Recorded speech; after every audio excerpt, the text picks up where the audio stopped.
The Knicks did not. Shouldn't say they didn't. Scott Perry is leaving the Knicks. His contract is up.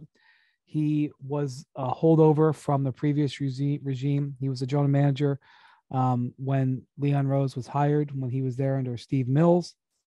And he remained in the job, got at least one contract extension, maybe even two. Got one contract extension for sure.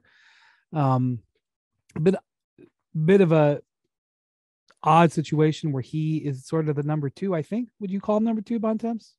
I mean, there's a collection of people in there with Leon Rose. I mean, you've got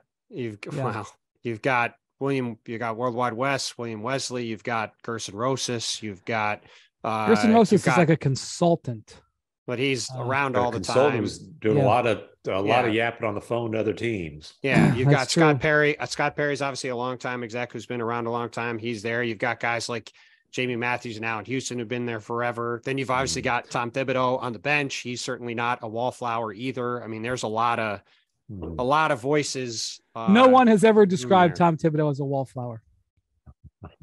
He definitely isn't that. So anyway, but I do think it's interesting to see how the Knicks approach this offseason. They have some business they have to handle with their own team, primarily contract extension for Emmanuel Quickley. And also they got to sign Josh Hart. They can't let Josh Hart walk.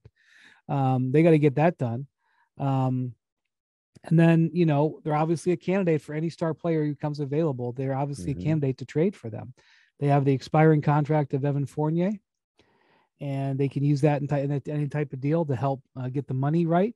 I don't think that they'll be. I think that's what they intend to do is hold him, for usage for something like that. So I think the thing about the Knicks, they were rewarded for their patience on not trading for Donovan Mitchell.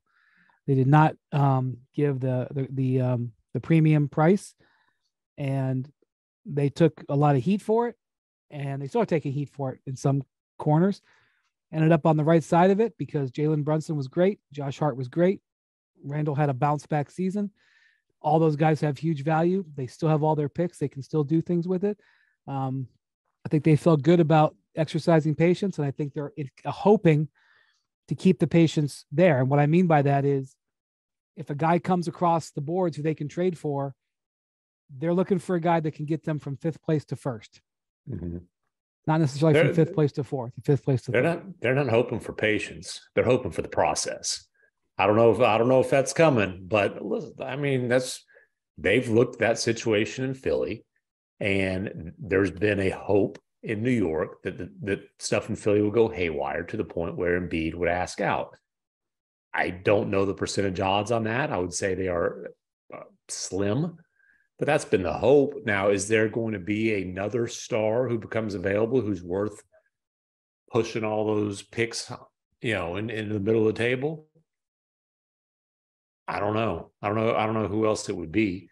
Let me just not that they would trade for him, but let me just throw a name out there. Like, let's say Toronto decides to rebuild, and I don't want to be aggregated. So, like, let's just say one of the Toronto players. Hypothetically, there's a Toronto player that may become available. If you're the Knicks, you probably would have a good chance to trade for one of those Toronto players. Or you can aggregate me and say the hypothetical here is Pascal Siakam. Now, the question is, how many picks are you willing to throw in on that? Like, honestly, if there's a guy like Embiid, I don't think they would stop until they said a team said, that's all your picks and we're still not doing it. Siakam, how many picks are you willing to give up? And which picks? Well, my point is how many, it's which. Would they do one deal and take themselves out of doing the other? Yeah, that's my point. Yeah, I think the way the Donovan Mitchell thing went, I think, is instructive, and that they looked at it and said, we're not selling the farm for Donovan Mitchell. We will get him for a price we feel is worth doing, and we're not going beyond that. As you said before, I said ever since they made the trade, I thought it was the right decision. I think if you look at how this year played out, it was the right decision. Now, the question is, can they continue to be that, that diligent in their process going forward? Because the Knicks have not been known as a patient team over time. Right. And go back to 2011, Carmelo Anthony recently retired. And one of the huge pivot points for this franchise over the past 20 years was Carmelo was going to be a free agent in a few months. He clearly wanted to go to the Knicks, and that whole situation, if it played out where Carmelo came in the summer, could have really gone in a different direction. But instead, there was a rush to trade for him, a rush to make sure he didn't get traded to the Nets, especially. And they wound up trading every single thing they ever had. And while Carmelo had a terrific career with the Knicks, they never sniffed winning anything because the team never had a chance to really be good enough to contend in the East after that deal. And that's where the Knicks right now, they got a really nice team. They've got more assets than just about any team in the league.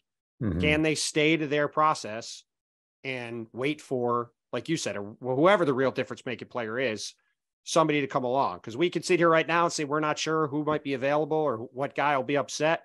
But if the history of the NBA has shown anything, it's that guys become available and guys get upset. That's right. There'll be somebody. Yeah.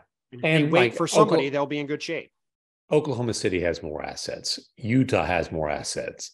The Knicks have the advantage of guys that would want to play in New York with a playoff team, with the understanding that if you're traded to the Knicks, Jalen Brunson will not be included in the deal. So I'm talking about places where guys would be traded where they would have. So you're going to have a bona fide co-star already in place and a guy who's proven that he can adapt his game.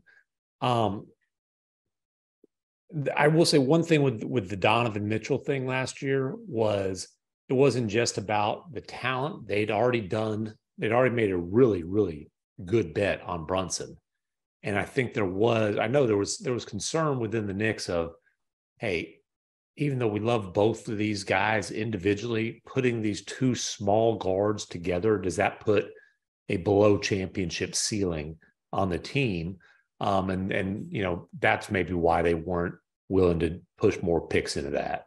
Well, look, Donovan Mitchell's also, to that point, had never made one All-NBA team, right? Like, he's a really good player, but if it was Luka Doncic who was available, like, they probably would have gone all in to get him, like that's the difference. Like, is there going to be a guy like that comes available? I don't know. Some elite, super elite, unquestionable superstar, but Donovan Mitchell is a great player. He wasn't that. And I didn't think it made sense for that reason and others for them to go all in for him then. And I think if they go for a similar guy, they're going to trap themselves in a similar place instead of trying to really swing for the fences. Yeah. And so like Damian Lillard, I think there would be very similar concerns in addition to obviously the age. Right. Well, when I hear people talking about Dame, it's still a gigantic if. Yeah, for sure. Also talking about a gigantic amount of money for a guy entering his mid-30s too. I don't see Dame playing next to Jalen Brunson. No, that's what I'm saying. I don't think. I'm just throwing out a name who I was watching TV this morning. They were speculating on trade possibilities. Don't watch TV. A handsome fellow with really well gelled hair. A coif, if you will.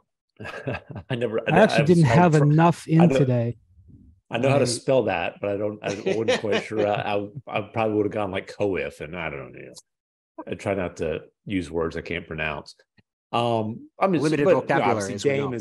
Dame is being. There's a lot of. It is speculation at this point, to be clear, on the possibility of him being on the trade block at some point this summer. But I'm just saying, I don't think that's, despite the fact that he's a Hall of Famer and still can light it up, I don't think that would be a good fit for the Knicks. And I will say this, though. Dame hasn't said what he would do, because Dame came out at the end of the season and said, I don't want to play with the guy who's going to take 2 or 3 years to develop. Yeah. Then the Blazers get the number 3 pick. Mm-hmm. I don't know. Maybe Dame changed his mind. Like, until I hear him double down and, make it clear that he wants that pick traded, I'm not going to assume. Right. I'm not going to assume. Although you give him, he has the freedom to change his stance or whatever, but he was pretty damn clear at the end of the season.